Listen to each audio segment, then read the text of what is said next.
Guys எல்லாரும் எப்படி இருக்கீங்க? நல்லா இருக்கீங்களா?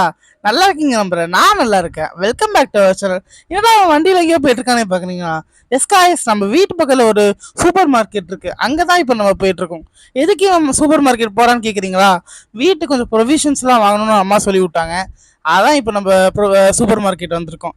அப்படியே வந்துட்டு சூப்பர் மார்க்கெட் நல்லா சுத்தி பார்த்துட்டு இருந்தோம் கைஸ். எல்லாத்தையும் எடுத்து எடுத்து பார்த்துட்டே வச்சிட்டு இருந்தோம். அப்படியே பக்கத்துல பிஸ்கெட் செக்ஷன் இருந்துச்சு. அதுக்கும் போயிட்டு ஏதாவது பிடிச்ச பிஸ்கெட் இருக்கான்னு பார்த்தோம். அப்புறம் அங்க ஒரு பாண்டா மூஞ்சி போட்ட ஒரு பிஸ்கெட் இருந்துச்சு. அது நமக்கு பிடிக்காது. அதனால அதை அப்படியே வச்சுட்டு அப்படியே ஃபுல்லா சூப்பர் மார்க்கெட் சுத்தி பார்த்துட்டு இருந்தோமா. அப்ப நான் வந்து எல்லாத்தையும் பார்த்தேன். எனக்கு எதுவுமே இன்ட்ரெஸ்டிங்கா இல்லை, எனக்கு பிடிச்ச எதுவுமே இல்லை கைஸ். அப்போதான் எனக்கு பிடிச்ச ஒரு பொருள் வந்துச்சு. அது என்னன்னா, எஸ், குலாப் ஜாமுன். என் ஃபேவரட் கைஸ் இது. எனக்கு ரொம்ப பிடிக்கும். அப்படியே அதை பார்த்துட்டு அப்படியே நம்ம பில்லிங் செக்ஷனுக்கு போயிட்டு பில் போட்டுட்டு நம்ம வீட்டுக்கு கிளம்பியாச்சு கைஸ். ஓகே, பாய்.